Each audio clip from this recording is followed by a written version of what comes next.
Welcome back to the Skylanders Ultimate Nightmare series, where I will be playing a solo run with every Skylander on Nightmare mode to see which Skylanders and which of their upgrade paths are better. First up, we've got Lightning Rod on the Typhoon Titan upgrade path. The upgrades here include adding 1 protective cloud around you, upping that to 3, and protective zapper clouds do increase damage, so all focused on the zapper clouds. As always, the run does not start out very difficult, even though there are some pretty tough enemies early on like the Bark Demon. I do have a strategy I like to use with Lightning Rod where I walk up to the enemy, I use the Zapper Field, and I slowly move around them to dodge their attack. It works pretty well because a lot of enemies attack pretty slowly, but it is obviously risky because you're moving very slow in front of enemies who can do great damage. The attack is pretty useful for taking out several enemies at once, as you can imagine, because it hits everyone around him. The Air Elemental boost definitely helps out a ton here in Rumbletown. And these guys become a piece of cake, no problem at all. By the time we get to the arena, I do have a little bit of damage on me, but it should be okay. Most of the arena just contains smaller enemies, so it's over pretty quickly. This enemy, the Goliath Drow, has quite a bit of downtime between his attacks, which gives me ample opportunity to strike. This guy can't even turn fast enough to hit me. This kind of scenario right here is what's ideal for attacking with Lightning Rod. Executioners, if you just stay far away, will never teleport, so Lightning Rod's range helps take them out perfectly there. And with the 2 at once, if you can get them both stuck in the back at the same area, neither of them will teleport again. The Grand Lightning summoning attack is not my favorite, but it is pretty useful for getting enemies up on ledges like these. The Zapper Field does a surprising amount of damage, honestly, even to the enemies that don't have super low health. These Mohawk Cyclopses, for example, get taken down really quick. I have no maneuverability on ice, but it ends up being fine. Here comes the dreaded Ice Bowl area with 2 Executioners and 2 Bag of Booms with no room to run. Without crazy high damage output, it's not easy because ideally you want to take these guys out before the bombs start coming in, otherwise you get cornered and exploded by everyone. Though if you can dodge, you can use the bombs to counterattack.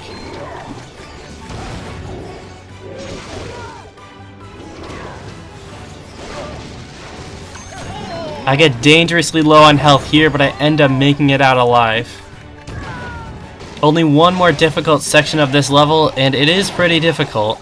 There are tons of Mohawk Cyclopses here, and they all have armor, making it tough to break through and stun them. And while I'm distracted with them, the Executioner hits me. The food that spawns midway through this area helps me survive, and I'm able to beat Glacier Gully. Why is this guy not doing anything?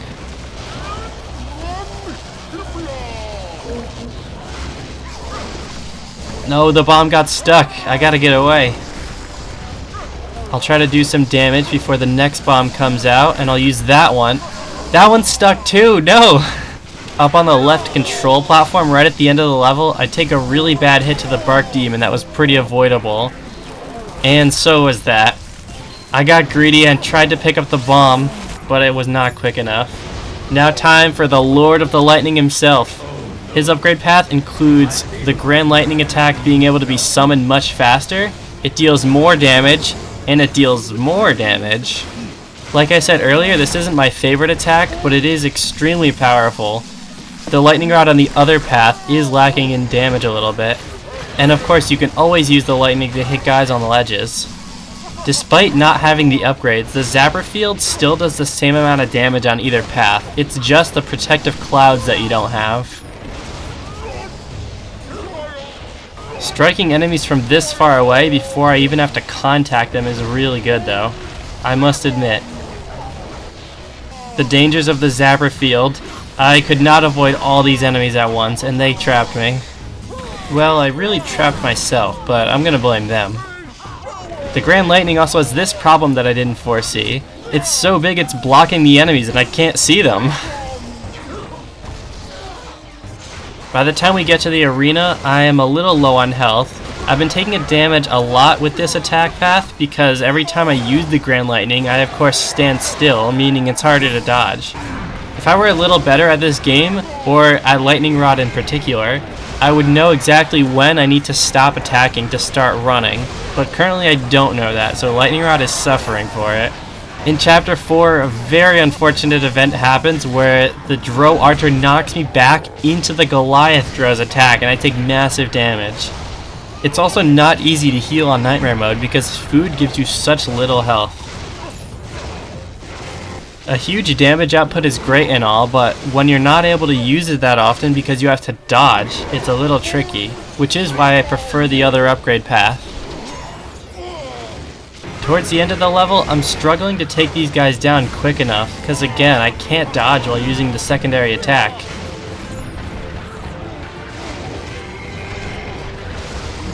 Now that there's only one left, I can do it much more safely, but he's already down. This Executioner gets absolutely destroyed by the Air Elemental Zone. Let's see if what I mentioned last time holds true, and the extra damage output for this section of Glacier Gully helps out. Well, I couldn't beat the Executioners fast enough, so the Bagabooms spawned, and I'm kind of in the same predicament as before. And here they take a particularly nasty teleport location and trap me really bad.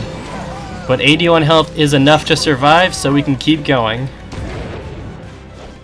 Overall for Lightning Rod, he's not one of my favorite characters. He lacks a little bit of momentum and movement that I would like normally, but he does have range and he can stun enemies.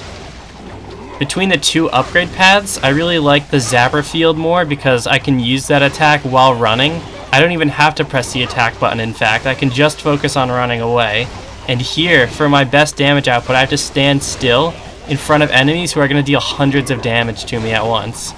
That being said, I totally see the appeal of this upgrade path, it's just not for me, I think. And I'm not able to close out the level. 3 Executioners at once proves to be a little too strong as I get knocked up between their axes.